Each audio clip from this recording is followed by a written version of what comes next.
عمران نے شیلا کی طرف دیکھا جو بڑے اطمینان سے سگریٹ کے ہلکے ہلکے کش لے رہی تھی۔ اس کے انداز سے ایسا معلوم ہو رہا تھا جیسے وہ اپنے ہی مکان کے کسی کمرے میں بیٹھی ہو۔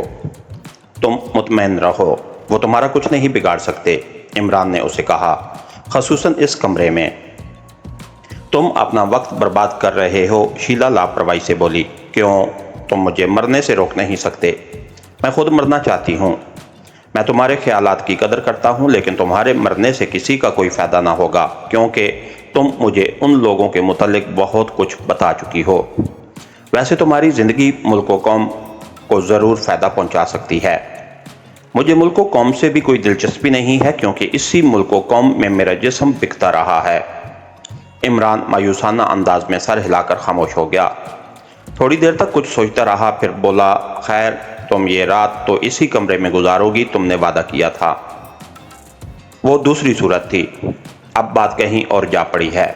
پہلے یہ خیال تھا کہ میں تم سے کم از کم 2 ہفتوں کی رقم ضرور اینٹھ لوں گی، میں تمہیں 4 ہفتوں کی رقم دے سکتا ہوں، لیکن تمہیں میرے کہنے پر عمل کرنا پڑے گا۔ میرا پیچھا چھوڑو، شیلا جھنجھلا گئی۔ پھر تھوڑی دیر بعد نرم لہجے میں پوچھا، کیا تم یہاں شراب نہیں رکھتے؟ یہاں شراب کا نام لینا بھی جرم ہے۔ تمہارا کیا نام ہے؟ خچر۔ خچر ہی معلوم ہوتے ہو، کوئی سمجھدار آدمی شراب کے متعلق ایسی سخت بات نہیں کہہ سکتا۔ اگر تم میرے لیے شراب مہیا کر سکو تو میں رات یہیں گزار دوں گی۔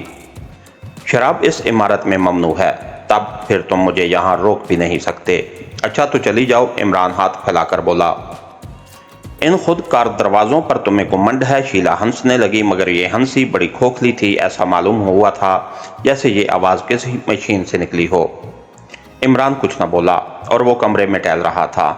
ایک بار وہ ایک دروازے کے قریب گیا اور اسے کھول کر باہر نکل آیا اور دروازہ پھر بند ہو گیا۔ اس نے گھوم پھر کر پوری عمارت کا جائزہ لیا، پھر بیرونی برآمدے میں نکل آیا۔ کمپاؤنڈ سنسان پڑی تھی اور جھینگرو کی جائیں جائیں کے علاوہ اور کوئی آواز نہیں سنائی دے رہی تھی۔ وہ تقریباً 10 منٹ تک وہاں کھڑا رہا، پھر نیچے اتر کر عمارت کے عقبی حصے کی طرف چل پڑا۔ تھوڑی دیر بعد یہاں بھی ٹھہر کر وہ دوبارہ صدر دروازے پر پہنچ گیا۔ اسے کہیں بھی کسی آدمی کی موجودگی کا احساس نہیں ہوا تھا۔ اس نے ساؤنڈ پروف کمرے کا دروازہ کھولا، لیکن دوسرے ہی لمحہ میں بری طرح بکھلا گیا، کیونکہ شیلا وہاں نہیں تھی۔ وہ وہاں سے نکل کر تیر کی طرح کمپاؤنڈ کے پھاٹک پر آیا، مگر وہاں تو اب قدموں کی آہٹیں بھی نہیں تھیں۔ سامنے والی سڑک بالکل ویران ہو چکی تھی۔ شامت، وہ آہستہ سے بڑبڑا کر رہ گیا۔ دوسری صبح عمران دیر سے اٹھا تو پھیل چکی تھی اور اس کے فلیٹ پر الو بول رہے تھے۔ خیر، اس کا ذکر سلمان 3 دن سے غیر حاضر تھا۔ پلنگ پر پڑے ہی پڑے اس نے ہاتھ پیر پھیلا کر ایک طویل انگڑائی لی اور گزشتہ رات کے سارے واقعات ایک ایک کر کے اسے یاد آنے لگے۔ اس نے ایک زبردست غلطی کی تھی، ایک نہیں بلکہ 2 غلطیاں۔ پہلی غلطی تو یہ کہ اس نے ایک اہم ترین بات نہیں پوچھی تھی شیلا سے۔ ظاہر ہے کہ مجرم خود کو پس منظر میں رکھ کر بڑی رقمیں بنا رہے تھے، لہذا ان سے کسی ایسی غلطی کا ارتکاب ممکن نہیں تھا جس سے ان کی گردن پھنس جاتی۔ پھر آخر ناہید نے انہیں کن ذرائع سے شیلا کے متعلق اطلاع دی ہوگی، اسے اس کے متعلق شیلا سے ضرور پوچھنا چاہیے تھا۔ پھر دوسری غلطی اس کی بے احتیاطی تھی، اس نے خود کار دروازوں کا استعمال اس طرح کیا تھا کہ شیلا اس سے واقف ہو گئی تھی۔ ویسے وہ یہی سمجھتا رہا تھا کہ شیلا اس سے لا علم ہے۔ اب اس کے ہاتھ میں صرف 2 کارڈ رہ گئے تھے، ایک تو پوسٹ باکس نمبر 213 اور دوسرا کارڈ ناہید۔ اس کا پتہ اسے معلوم تھا، مگر یہ پوسٹ باکس نمبر والا معاملہ بھی اس کی سمجھ سے باہر تھا۔ یہ بھی گردن ہی پھنسا لینے والی بات تھی۔ بہرحال اس نے اسی دن سے تفتیش کا سلسلہ شروع کر دیا۔ پوسٹ باکس نمبر شہر کے سب سے زیادہ چھپنے والے ایک ماہنامے کا نکلا۔ ماہنامہ کمر لچکدار، جس کی دھوم سارے ملک میں تھی، وہ ادب اور ثقافت کا علمبردار تھا۔ ادب کا علمبردار یوں تھا کہ اس میں فلم ایکٹروں کی کمزوریاں چھالی جاتی تھیں، اور ثقافت کا نمبردار اس لیے کہا جا سکتا ہے کہ سر ورق پر کسی لنگوٹی بند امریکن چھپکلی کی تصویر ہوتی تھی۔ عمران نے اپنا فائل نکالا، جس میں اس کی کئی اوٹ پٹانگ کہانیاں تھیں۔ کسی زمانے میں اسے کہانیاں لکھنے کا خبت بھی تھا، اور اس نے لکھا کہ نانز انسینویز کے طرز پر